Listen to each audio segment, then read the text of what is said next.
Assalamualaikum everybody. I hope you all are doing well. I'm making this video to thank you all for such a warm response on my previous video, and on your insistence I did share my DMC with all of you, and you guys had a few questions and I really wanted to address those questions. तो आप लोगों ने कुछ सवाल पूछे थे related to optionals in English ऐसे। तो उनमें से जो पहला सवाल था जो कि मुझे लगा मुझे एड्रेस करना चाहिए, that was related to the optional subject, specifically anthropology and GPP. So yes, I did not score really good marks in these optionals, and many of you had asked me if I had consulted any of my seniors or my teachers before opting for these subjects. So yes, I did consult my teachers, and whenever we choose a subject basically हम दो तीन चीज़ें देखते हैं. एक होता है scoring trend और दूसरा होता है सिलेबस. और आप ये भी देखते हो कि आपका जो ऑलरेडी एग्जिस्टिंग नॉलेज है वो सब्जेक्ट आपकी उस लिहाज से आपकी ट्यूनिंग कैसे है उस सब्जेक्ट को लेकर with regards to your existing knowledge. तो मैंने जो ऑप्शनल्स चूज़ किए थे जिसके अंदर पॉलिटिकल साइंस था, जिसके अंदर एंथ्रोपोलॉजी था, गवर्नेंस एंड पब्लिक पॉलिसी था, जेंडर स्टडीज़ और क्रिमिनोलॉजी था, ये सब वो सब्जेक्ट्स थे जो कहीं ना कहीं सोशल साइंस के स्पेक्ट्रम में आते थे. और मैं वही सब्जेक्ट्स पढ़ना चाह रही थी जो कि सोशल साइंस के स्पेक्ट्रम में आते हैं, क्योंकि ये ओवरलैपिंग थी, इनकी बहुत सी चीज़ें एक दूसरे से मिलती थी. और आई अपीयर्ड इन 2025 और 2024 का रिटर्न रिज़ल्ट इस साल आया. तो मेरे पास जो थ्रेश होल्ड था जिसकी बेस पे मैं सब्जेक्ट्स की स्कोरिंग ट्रेंड को देख सकती थी वो 2023 और 2022 का रिटर्न रिज़ल्ट था. And if you guys remember, अगर आप लोगों ने फॉलो किया हो तो 2022 एंड 2023 में एंथ्रोपोलॉजी और गवर्नेंस एंड पब्लिक पॉलिसी के मार्क्स अच्छे थे. जीपीपी में कभी स्टूडेंट्स ने बहुत आउटस्टैंडिंग मार्क्स नहीं लिए. अगर 25 स्टूडेंट्स अपेयर हुए हैं जीपीपी में तो 4-5 के अच्छे मार्क्स आते हैं. ठीक है, ऐसा नहीं कि वो मार्क्स देते ही नहीं थे, उनके मार्क्स आते थे.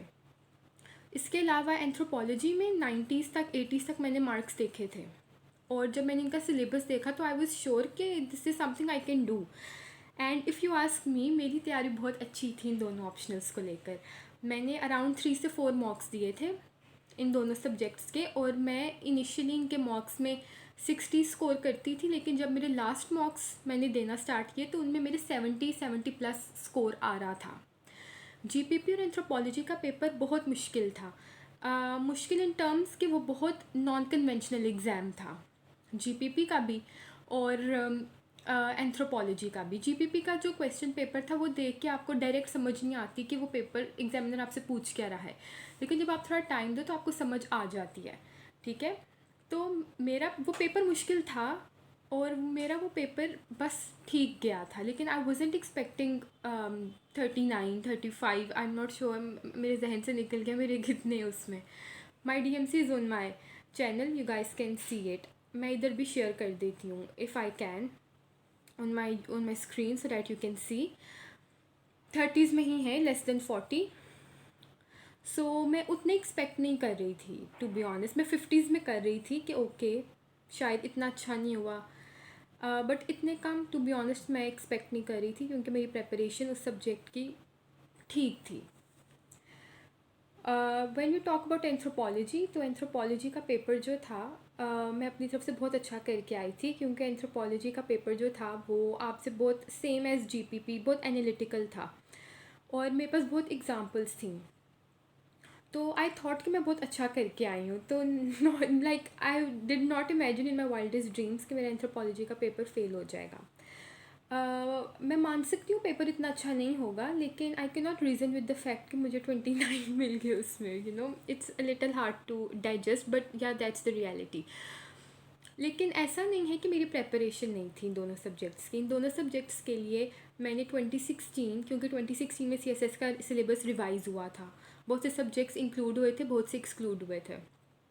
2016 से 2024 तक मैंने इनके सारे पास्ट पेपर्स अटैम्प्ट किए थे, और मैंने मेंटोर्स से इवैल्यूएशन भी करवाई थी. सो आई डोंट अंडरस्टैंड पीपल से कि आपको you know A to Z सारी प्रेपरेशन करनी चाहिए, पास पेपर्स भी करने चाहिए, हर चीज़ करनी चाहिए, but I think it also depends on luck. Plus I think कि GPP was the last paper. Maybe I was very much exhausted. हो सकता है कि I did not do my best, because I don't know what went wrong, लेकिन जितने लोगों को मैं जानती हूँ उनके 40 तक तो मार्क्स नहीं आए। उसके अलावा एंथ्रोपोलॉजी में in my exam hall there were 3 people who I knew including me, जिनका एंथ्रोपोलॉजी था। उन लोगों को मैं जानती थी ऑलरेडी। और मैंने और मेरी एक फ्रेंड ने, we did not pass anthropology. मेरी जो एक और फ्रेंड है उसका नाम भी लिस्ट में नहीं था। सो आई एम एज्यूमिंग कि she also did not pass her anthropology exam. But if I were given a chance to appear in CSS 2026 again, तो मैं अपने ऑप्शनल्स कभी चेंज नहीं करूँगी। एंड इसकी वजह ये नहीं है कि मार्क्स अच्छे नहीं आए या ईगो में आके मैं चेंज नहीं करूँगी। इसकी वजह ये है कि I am pretty confident of the content that I had, of the practice of the questions that I had done, और जो मैंने अपने क्वेश्चंस इवेल्युएट करवाए थे। ऐसा होता है समटाइम्स कि जब आप किसी एक ही मेंटोर से बार बार इवैल्यूएशन करवाते हो ना, तो उस मेंटोर के जहन में आपकी एक इमेज बन जाती है कि स्टूडेंट में इतना पोटेंशियल है तो ये स्टूडेंट कर ही सकता है। समटाइम्स बायसनेस ना चाहते हुए भी आ जाती है। And I was very much aware of this fact. That is why मैंने एक मेंटोर से अपने GPP एंथ्रोपोलॉजी इनफैक्ट किसी भी सब्जेक्ट की इवैल्यूएशन नहीं करवाई थी। I always had at least 2 to 3 mentors for each subject, and that is something that really help me. इसलिए मैं कॉन्फिडेंट थी कि जो भी होगा अच्छा होगा। लेकिन खैर, दैट्स द केस। तो बहुत से स्टूडेंट्स डरे हुए हैं कि हम 2026 में एंथ्रोपोलॉजी और GPP रख रहे हैं, हम क्या करें क्या ना करें। I think you should just be prepared, you should be confident of your content, and you should get your papers, you should get your questions evaluated on regular basis. और आपको पता होना चाहिए कि आपको बहुत ब्रॉड स्पेक्ट्रम में तैयारी करनी है, ठीक है, इन दोनों सब्जेक्ट्स की, क्योंकि ये बहुत बुरे तरीके से हिट हुए हैं इस साल। इसके अलावा ये है कि बहुत से स्टूडेंट्स ने मुझसे इंग्लिश प्रेसी और एसए के टिप्स और ट्रिक्स मांगी हैं। And the best thing about my DMC was that I passed English and I was so happy about it. Of course, I was sad that overall I could not pass my CSS written exam, but I was really happy about the fact कि मैंने CSS essay और CSS प्रेसी पास कर लिया था। CSS essay was one exam जिसके बारे में I was confident कि I will pass that, because when I came back home after attempting my exam, so I had that outline still in my mind कि मैं क्या लिख के आई हूँ. So I shared it with one of my teachers and he said that you have done a good job and just relax and prepare for your Pressy paper. But my Pressy paper was horrible. My experience, I'm talking about my experience in the exam hall, that was horrible, because the Pressy paper was very difficult and I was a little scared about it. But जैसे जैसे time गुजरा और मैंने दोबारा से सोचना, जब आपके एग्ज़ाम्स हो जाते हैं आप सोचते हो, आप रिफ़्लेक्ट करते हो कि आपने क्या लिखा है एग्ज़ाम्स में, आपका एग्ज़ाम कैसे गया। Because during your exams your emotions are very high, your emotions are on extremes, you can not be very neutral in terms of how your performance was. So one day I just took out my question paper and I started calculating my marks कि मेरे कितने marks आ सकते हैं. And at that moment I realized कि actually my English Pressy paper did not go that bad, it wasn't that bad. So I was confident about my English essay and English Pressy, and I definitely have a lot of tricks and tips to share with you guys. आप में से बहुत से ने ये भी कहा है कि आई शुड टेक सेशंस और I should explain different things about it, and I think that is the need of the hour, क्योंकि मैं अपने इर्द गिर्द देखती हूँ कि जो ऐसे की स्ट्रेटजीज और जिस तरह से लोग इंग्लिश ऐसे को प्रिपेयर करते हैं, that is not a very healthy और not a very progressive way of preparing English, because आप इंग्लिश किसी को समझा नहीं सकते, you just need to be in that process. And the way I did English essay is very different. For example, everybody talks about आपने क्या themes cover किए, आपने कितने themes किए. If you ask me, मैंने themes wise तैयारी नहीं की थी. And my approach towards English as a subject was very different. And I think that is what helped me score really good marks in English essay and English Pressy. उसके अलावा political science के लिए मैंने बहुत different तरह के resources use किए थे, क्योंकि मेरे मेरे पॉलिटिकल साइंस में अच्छे मार्क्स हैं अगर आप कंपेयर करें जो नॉर्मल ट्रेंड चलता है 2024 रिटन और 2024 रिटन और 2023 स्पेशल जो रिटन एग्ज़ाम्स थे, इन दोनों के अंदर पॉलिटिकल साइंस हिट हुआ था बहुत बुरी तरह से. So when I saw the DMCs of some of the students, I was like I hope 2025 में ऐसा कुछ ना हो. सो आई वॉज़ हैप्पी कि मेरा पॉलिटिकल साइंस का पेपर अच्छा गया, क्योंकि इंग्लिश के बाद अगर मैं किसी पेपर को लेके बहुत सेटिस्फाइड थी तो वो पॉलिटिकल साइंस का पेपर था।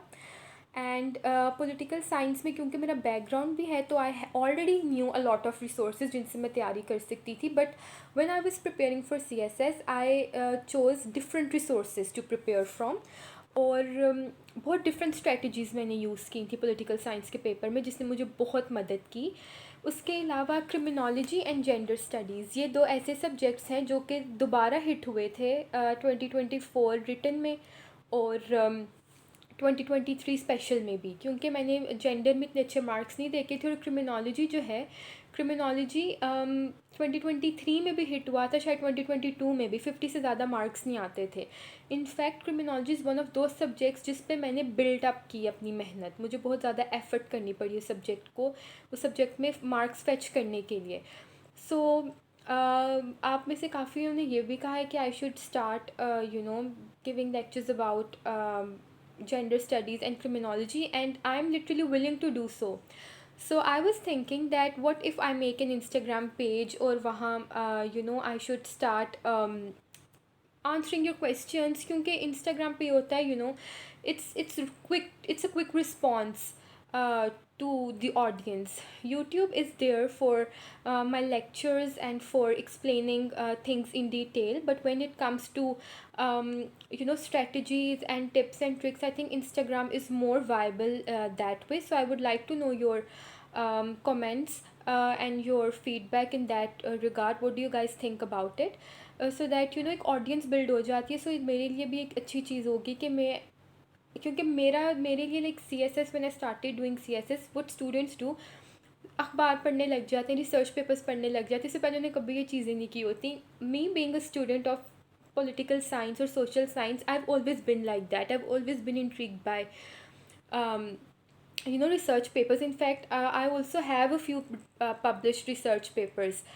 और न्यूज़पेपर्स मैं तब भी पढ़ती थी, अब भी पढ़ती हूँ, तो मेरी उस चीज़ में कोई उस तरह से फ़र्क नहीं लगा। So when ever I come across something जो मुझे लगता है CSS सेंट्रिक है या स्टूडेंट्स को पता होना चाहिए, तो I often share that with my friends who are now preparing for CSS. So I think that if we make an audience for ourselves, तो it would be easier for me कि मैं आपके साथ content share करूं और आप लोग उसको फॉलो करो, and then maybe we could also think something about essay evaluations या strategies about how to prepare criminology, political science, gender studies और English, क्योंकि मेरे पास notes हैं, and I think I can create a drive link and share it with my friends, with my audience, so that we can see where it goes. So I would really like to know what you guys think about it. उसके बाद I think I'll make a post on YouTube where I'll share my Instagram link, where you can follow me, and then we can discuss about whatever you guys want me to follow on, be it English Pressy या कुछ भी, क्योंकि मैंने एक पोल लगाया था उसमें आप सब ने इंग्लिश को ही ज़्यादा किया कि I should talk about English essay and English Pressy. So I think that is something we should work on.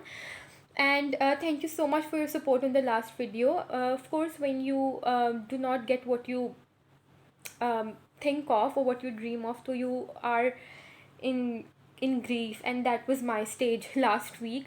But thank you so much for your support. Of course, I believe my DNC somehow does show that I did work hard and there was something for which I struggled, and I'm glad I connected with an audience that I'd built on YouTube.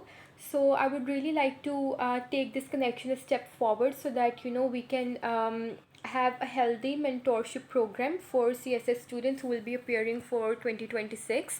So yes, this is the video for today. Do let me know what do you think about it, and if you have any suggestions, and what do you think about essay mentorship programs and evaluations, or if you want me to make short videos or notes. So do let me know. Thank you.